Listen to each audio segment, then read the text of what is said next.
আমার মনে হয় আলবির কোনো দোষ নেই ভাই, সরি, আলবির কোনো দোষ নেই। আমার কাছে লাগে আলবি ফ্রেশ। বাচ্চাটাকে নিয়ে কি ইকরা কি বাঁচতে পারতো না? আলবির দিকে একটু খেয়াল রাখবেন, তার বাচ্চা আছে কিন্তু একটা, বাচ্চাটাকে আলবি প্রচুর ভালোবাসে। আলবি সন্তানটাকে দেখলে ভাই চোখের পানি এসে জায়গা।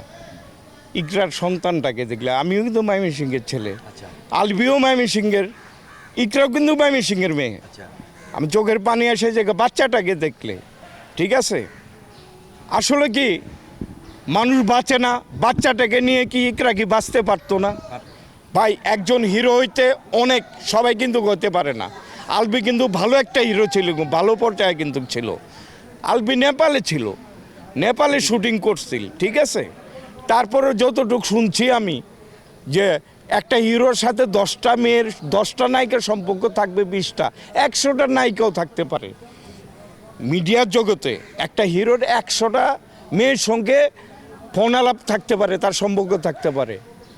এটা হলো মিডিয়া, মানে ফিল্ম বলেন, নাটক পাড়া বলেন, এটা কিন্তু কি থাকতে পারে, হ্যাঁ। কিন্তু তাই বলে মানে আমি নেপাল চলে গেলাম, বাট আত্মহত্যা করে ফেলতে হলো ইকরা।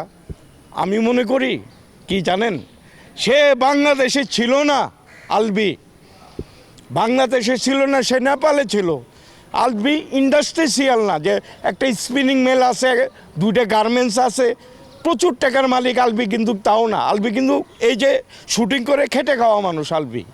বাট একটাই বলি যে যারা তদন্ত বিভাগে আছেন, যারা কেসটাকে তদন্ত করতেছেন, তাদের কাছে একটাই অনুরোধ, আলবির দিকে একটু খেয়াল রাখবেন। তার বাচ্চা আছে কিন্তু একটা, বাচ্চাটাকে আলবি প্রচুর ভালোবাসে। আর যখন ইকরা যখন মারা যায়, আলবি ছিল হলো নেপালে। এটাও আপনারা দেখবেন, ঠিক আছে? এটাও দেখবেন। এটাও শুনছি যে মেয়েটা বলে ড্রাগ নিত, ইকরা ইকরা বলে ড্রাগ নিত, পরে শুনলাম ড্রাগ নিত, সিগারেট খাইতো, তার বান্ধবীরা ছিল, বিভিন্ন ধরনের নেশা করতো। তারপর আলবির সঙ্গে সংসার করার পর আরেকটা ছেলের সঙ্গে বলে চলে গেছিল, আবার আলবি আবার ব্যাক করে এনে বাচ্চাটার সঙ্গে আবার সংসার করছে। তো দেশবাসীর কাছে একটা অনুরোধ থাকবো, সে একজন হিরো, তার একটা ছোট্ট একটা সন্তান আছে।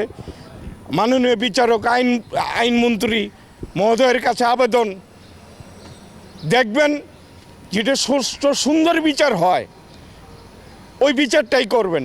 যেমন ডন মামাকে নিয়ে ভাসাচ্ছে, ডন মামা যদি ক্রাইমই যদি করতো ডনে, তাহলে আজিজ মোহাম্মদ ভাইয়ের মতন থাইল্যান্ডে থাকতো, কাতার, দুবাইয়ে থাকতো। ডন মামা কিন্তু সালমান হত্যার সাথে তার প্রাণপ্রিয় বন্ধু ছিল, ডন মামা কিন্তু এর সঙ্গে কিন্তু জড়িত না। এই জন্য শুটিং করতেছে, স্টে করতেছে বাংলাদেশ, ভাগালতি দেয় না, বাংলাদেশেই আছে। এরকম আমার মনে হয় আলবির কোনো দোষ নেই ভাই, সরি, আলবির কোনো দোষ নেই। আমার কাছে লাগে আলবি ফ্রেশ। এটা আপনার মনে হয় আলবি ফ্রেশ? ফ্রেশ অভিযোগগুলো তুললেন যে ইকরার মানে পরকীয়া ছিল, সম্পর্ক ছিল, এটা হ্যাঁ চলে গেছিল শুনছি, হ্যাঁ সে নেশা করতো, হ্যাঁ হ্যাঁ, এটা ভিডিও তো আপনারা পাইছেন, নেশা করতো, হ্যাঁ। অনেকে আবার অভিযোগ করেছে আলবি পরকীয়া করতো।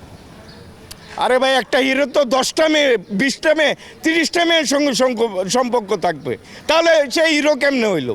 তাহলে তো সে হিরোই না। 100টা মেয়ের সঙ্গে সম্পর্ক থাকবে, তাহলে সে হিরো। সারা বাংলাদেশে মেয়েরা ওর জন্য পাগল থাকবো, তাহলে সে হিরো।